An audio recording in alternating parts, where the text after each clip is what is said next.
নমস্কার বন্ধুরা, আজকে শুরু করতে চলেছি চতুর্দশ অধ্যায়ের ষষ্ঠ ভাগ। এই সম্বন্ধে মহারাজ পরীক্ষিত সুখদেব গোস্বামীকে প্রশ্ন করলেন, কৃষ্ণ যদিও তাঁদের পরিবারভুক্ত ছিলেন না, তবুও কৃষ্ণের প্রতি ব্রজবাসীরা কিভাবে এত অনুরক্ত হয়েছিলেন। মহারাজ পরীক্ষিত জিজ্ঞাসা করলেন, প্রকৃত গোপবালকদের অনুপস্থিতিতে কৃষ্ণ যখন নিজেকে সেই সমস্ত গোপবালক রূপে প্রকাশিত করলেন, তখন সেই সমস্ত বালকদের পিতামাতারা কেন কৃষ্ণের প্রতি তাদের নিজেদের ছেলেদের থেকেও বেশি স্নেহপরায়ণ হয়েছিলেন? আর গাভীরাই বা কেন তাদের নিজেদের বৎস থেকে কৃষ্ণের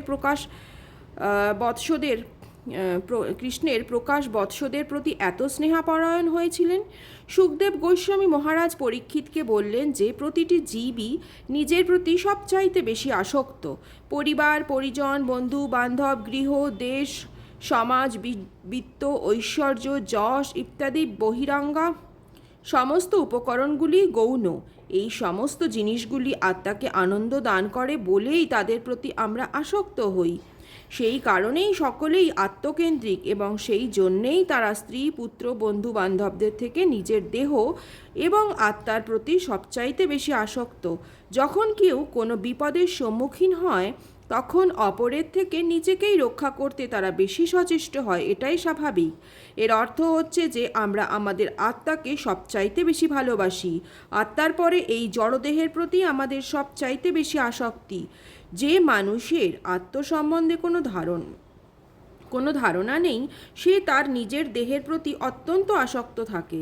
তাদের দেহের প্রতি ওইসব মানুষ এত আসক্ত থাকে যে বৃদ্ধ বয়সেও তারা কৃত্রিম উপায়ের মাধ্যমে দেহটাকে রক্ষা করার চেষ্টা করে এবং তারা মনে করে যে তারা তাদের বৃদ্ধ জরাগ্রস্ত শরীরটাকে রক্ষা করতে পারবে।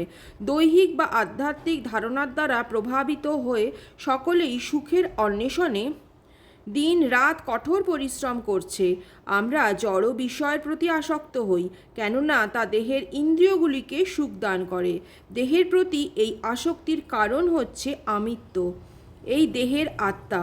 তেমনই কেউ যখন আরও উন্নত হন, তখন তিনি জানতে পারেন যে এই আত্মা আমাদের আনন্দের অনুভূতি আনে, কেননা এই আত্মা হচ্ছে শ্রীকৃষ্ণের বিভিন্ন অংশ। চরমে শ্রীকৃষ্ণ হচ্ছেন সর্ব আনন্দদায়ক এবং সর্বাকর্ষক। তিনিই হচ্ছেন সকলের পরমাত্মা। আমাদের এই সরল সত্যটি জানিয়ে দেওয়ার জন্যেই শ্রীকৃষ্ণ অবতরণ করে আমাদের বলেন যে তিনিই হচ্ছেন সমস্ত আকর্ষণের কেন্দ্র। শ্রীকৃষ্ণের প্রকাশ ছাড়া কোনো কিছুই আকর্ষণীয় হতে পারে না। এই জগতে যা কিছুই আমাদের আকর্ষণ করে তার কারণ হচ্ছেন শ্রীকৃষ্ণ। তাই শ্রীকৃষ্ণ হচ্ছেন সমস্ত আনন্দের উৎস। সব কিছুরই মূল কারণ হচ্ছেন শ্রীকৃষ্ণ এবং অতি উন্নত ভক্তরা শ্রীকৃষ্ণের সঙ্গে সম্বন্ধযুক্ত রূপে সব কিছু দর্শন করেন। শ্রী চৈতন্য চরণামৃতে বলা হয়েছে, অতি উন্নত স্তরের ভক্ত বা মহা ভাগবত স্থাবর ও জঙ্গম সব কিছুর মধ্যেই শ্রীকৃষ্ণের দর্শন করেন। অতি উন্নত স্তরের ভক্ত ও মহাভাগবত স্থাবর ও জঙ্গম সব কিছুর মধ্যেই শ্রীকৃষ্ণের দর্শন করেন। তাই এই জগতে সব কিছুই তিনি শ্রীকৃষ্ণের সঙ্গে সম্পর্কযুক্ত রূপে দর্শন করেন।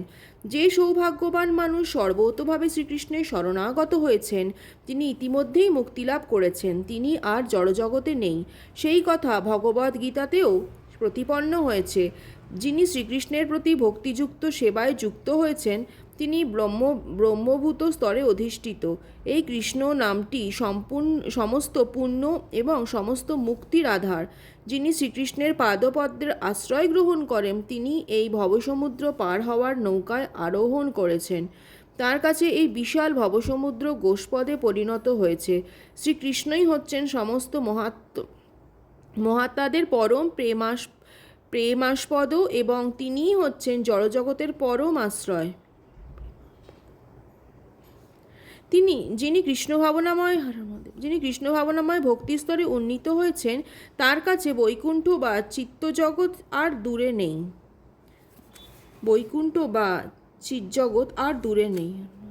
তিনি আর এই বিপদসংকুল জড়জগতে বাস করছেন না।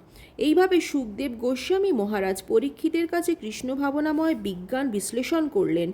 শুকদেব গোস্বামী মহারাজ পরীক্ষিতকে ব্রহ্মার স্তব শোনালেন। তাঁর গোপসখাদের সঙ্গে সরোবরের তীরে বনভোজন এবং তার প্রতি ব্রহ্মার স্তব সবই চিন্ময়। যারা এই লীলাবিলাস শ্রবণ করেন তাদের সমস্ত পারমার্থিক কামনাবাসনা পূর্ণ হয়। এইভাবে শ্রীকৃষ্ণের বাল্যলীলা বৃন্দাবনে বলরাম সহ সখাদের সঙ্গে লীলাবিলাস বর্ণিত হয়েছে। ইতি লীলা পুরুষোত্তম শ্রীকৃষ্ণ গ্রন্থে শ্রীকৃষ্ণের প্রতি ব্রহ্মাস্তব নামক চতুর্দশ অধ্যায়ের ভক্তিবেদান্ত তাৎপর্য সমাপ্ত হলো। তাহলে চতুর্দশ অধ্যায় আজকে সমাপ্ত হলো বন্ধুরা। খুব শীঘ্রই পরবর্তী অধ্যায় নিয়ে আসছি। শুনতে থাকুন, সাথে থাকুন। ধন্যবাদ।